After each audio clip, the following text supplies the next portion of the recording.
inside Julius McQuade's shack out in the middle of nowhere. I think we found the Rex bone. We just solved the Rex bone puzzle. And we also got the washcloths. We solved the washcloth puzzle. But there's one thing we forgot to do, which is this. We're going to call this phone number. 334. Let's hope I can remember. Let's hope we have it written down.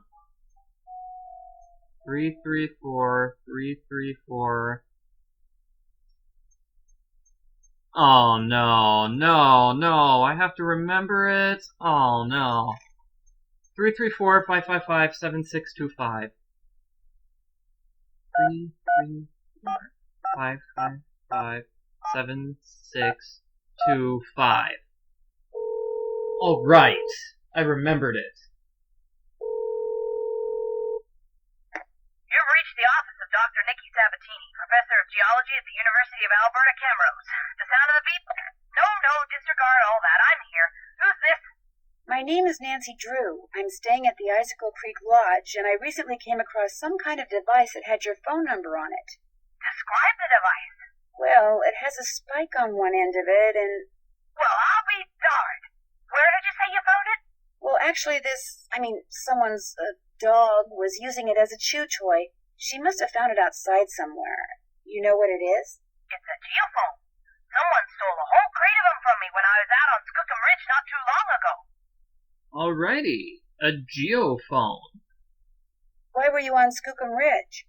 I was preparing to do a subsurface survey of the area using reflection seismology. I set up camp, stored all my equipment in a trailer, went into town for supplies, and when I came back, the trailer had been broken into, and all my geophones were gone. See, if you stick it in the ground, a geophone will detect seismic waves and turn them into electrical signals, which are then transmitted to a computer so they can be recorded and eventually interpreted. It lets geologists like me make maps of mineral deposits and such without doing any digging. I was going to be the first person to do a full geological survey of the Icicle Creek drainage and the ridges surrounding it. Got grant money and everything. The person who ripped off my equipment sure screwed that up for me. If I ever get my hands on him, oh! When you say seismic waves, are you talking about earthquakes? In a way. You see, the seismic waves that geophones detect are man-made. You detonate something on the surface of the ground, and the concussion creates seismic waves which bounce off different geological features differently, depending on the impedance of the feature. The reflected waves are what the geophones detect and transmit. So, to put the geophones to use, you need to blow things up? Correct. That's interesting. So, if someone were looking for valuable mineral deposits, they might use geophones to do it? If someone had the technical expertise, yes. Although reflection seismology is more typically employed to locate deposits of hydrocarbons, like oil and gas. What types of mineral deposits are likely to be found around the Icicle Creek drainage? All kinds of deposits. Silver, lead, uranium, molybdenum. I love saying that word, molybdenum. I think that's why I became a geologist. Just so I'd have a reason to say molybdenum. Anyway, if you come across any more of my geophones, or anything that would indicate who stole them, please let me know. I will. Good. Alrighty, she's talking about a lot of science stuff that I don't really understand, but apparently whoever is setting off the bombs is doing it because of this geophone thingy. What do you know about dinosaur bones? Precious little, I'm afraid. I know it's possible to find good specimens in Alberta, particularly in your area, but beyond that, paleontology's not really my thing. And all my paleo pals are currently off digging in the dirt on the other side of the world, so I'm afraid I can't refer you to anyone either. Are dinosaur bones good for anything? Other than studying? If you're a scientist, no. But because they're obviously rare, a lot of people collect them. In fact, I understand there's a pretty big black market for them. Black market? You mean people pay money for dinosaur bones? People pay big money for them. I've taken you away from your job long enough. One more thing.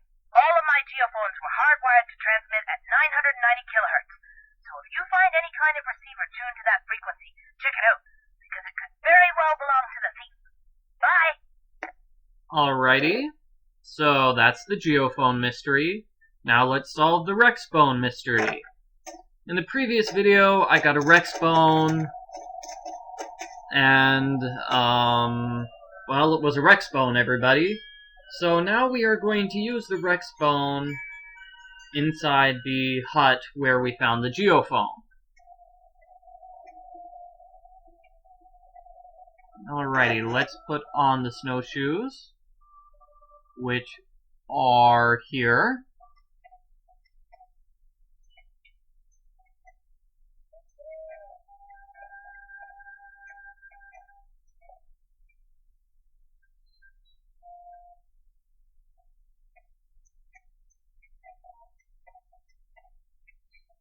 You know, it's interesting that the wolf tracks are perfect every single time we go by here.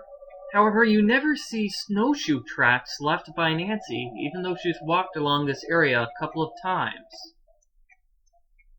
Very interesting.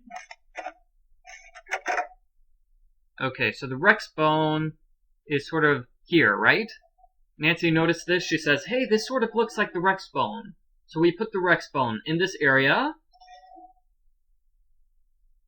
And it opens up. I can rearrange these by continuing to drop the tile that falls out the bottom into one of the columns at the top. The question is, how should I rearrange them?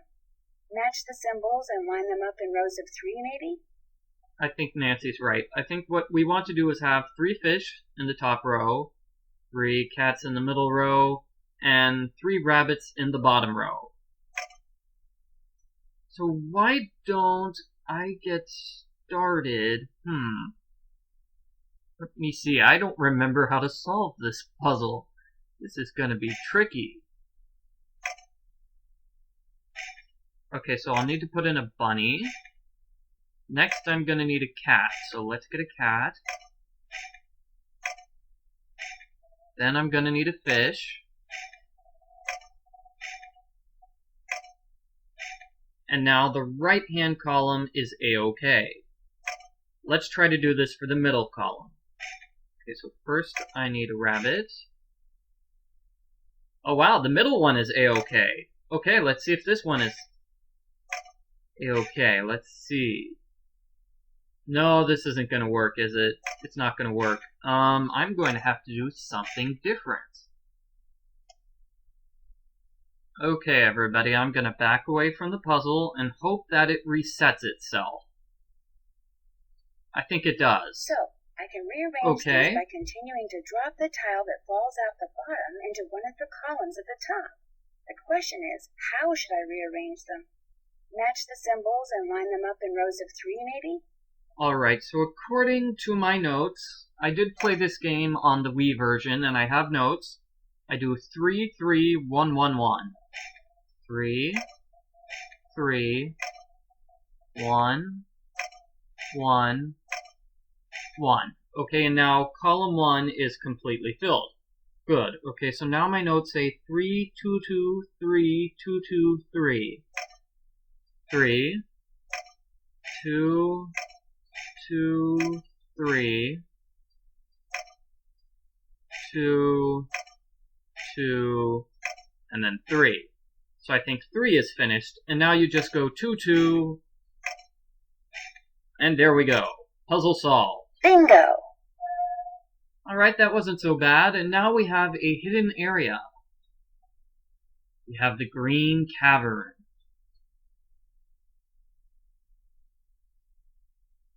They really need background music. Ah, man, we need to have, like, special background music for the green mines. The lanterns in here are basically just rocks hung in cages.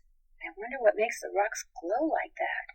Those aren't rocks, that's molybdenum. So let's see. I think we have things over here. Yes, we do. Okay, so we have an area to the right and an area to the left. Let's examine the area to the right first. Looks like the map to some kind of maze. It does look like the map to a maze. And we have switches that we want to flip. Alright, I think I know this one. Okay, this is a puzzle with the wolf. I wonder if she expects me to do something. So let's say that we want to, well, what do we want to do? Okay, so we want the wolf to go right, and then left, and then right, and then left, and then jump, and then something, right? I think that might be it. I think we give the wolf commands. Forward, right, left, right, left, jump. I'm going to stop here. Let's go. Isis, forward, right, left, jump, go. Okay, so can we chart the wolf's progress? I think we can chart the wolf's progress on the map. Okay, she goes forward, and then right, and then left, and then right, and then left, and then right, and then jump. Oh! Oh no. Oh no. Did I do something wrong? I think I did something wrong.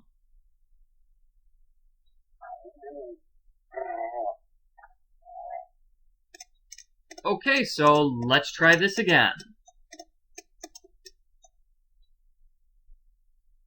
Forward, right, left, jump. Isis, forward, right, left, jump, go. Alright, is that the exact same thing I just told the wolf to do? My notes say this is what you're supposed to do. Forward, right, left, and then jump. I'm pretty sure that's what I said.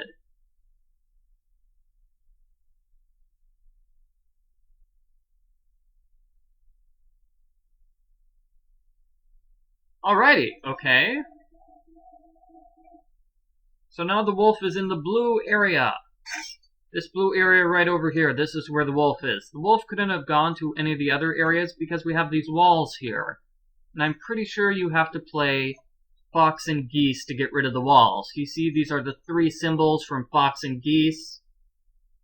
Yeah, I'm pretty sure that's what we have to do. It's a really difficult puzzle. So now I'm going to go up into the maze. And what's over here? Oh, here's the wolf. Hi, Miss Wolf. Can we get her to pull the, thingy? The rope? Yeah, that's good. Good girl, good girl. Okay. And I think this leads to Trapper Dan's Needle. This area over here.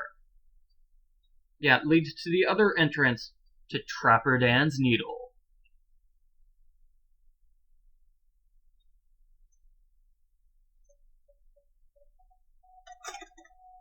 But we can't get inside. A wolf, a raccoon, and a pig.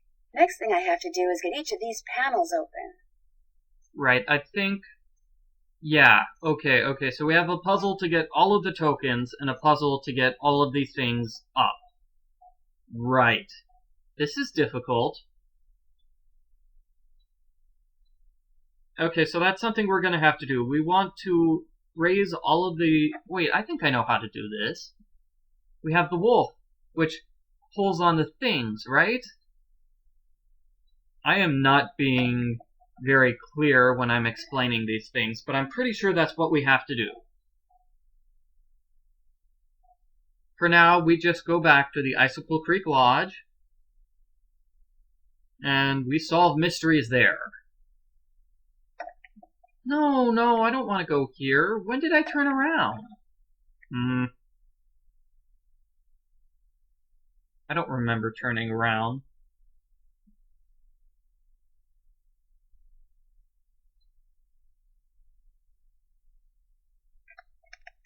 Okay, go forward. Don't turn around. Don't turn around. There we go. And I think there's supposed to be some sort of journal. We were supposed to find some sort of journal, right? Yeah, it's a journal and it's written in code and it's strange and weird.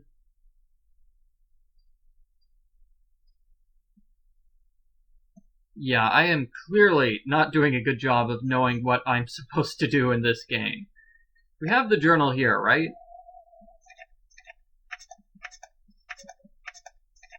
I don't think that's the journal we're looking for, though. Oh well, Oh well. For now, I'm just going back to the Icicle Creek Lodge. Now, because the wolf is pulling on the rope, this is opening up the mouth of the boar, right?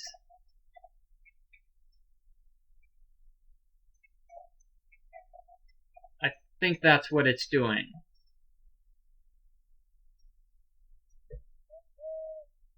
Huh? Wolf? Hey, Wolf, you're not supposed to be howling. You're supposed to be back there pulling the rope.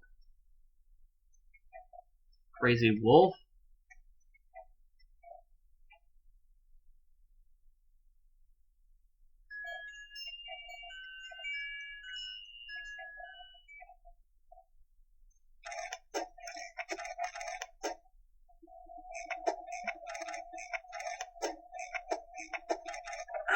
Warm again.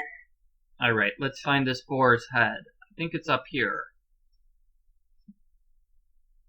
It's on the second floor.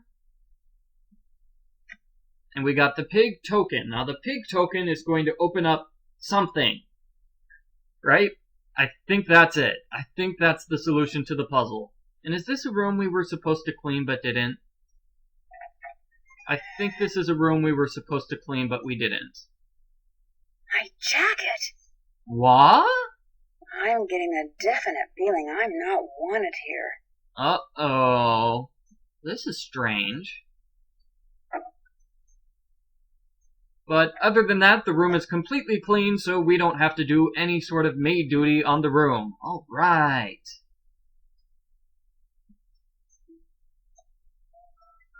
Let me see. Can we play Fox and Geese with Bill Kessler?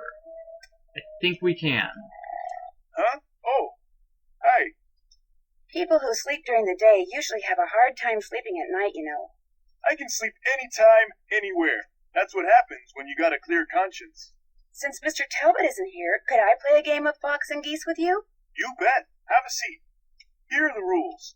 The white pieces are the geese. The black piece is the fox. The goal of the geese is to corner the fox so he can't move, while the goal of the fox is to gobble up geese so that they can't corner him. The geese can only move forward along a line to the next point, either directly forwards, diagonally, or sideways. Same thing for the fox, except when he's next to a goose that has an empty spot directly behind it. He can jump over it. Gobble it up. Right. Gobble it up and remove it from the board. You just take turns and play until somebody wins and somebody loses. I'll be the fox. Ready? Would you mind if we use this little pig I found in place of the fox piece? Fine by me. Alrighty, so I want to win over and over again until, I think I win on all of the sides. Maybe 3 of them. What were the 3 we saw? We saw the, moose, and we saw the raccoon, and we saw the pig. So I want to win as a moose, a raccoon, and a pig.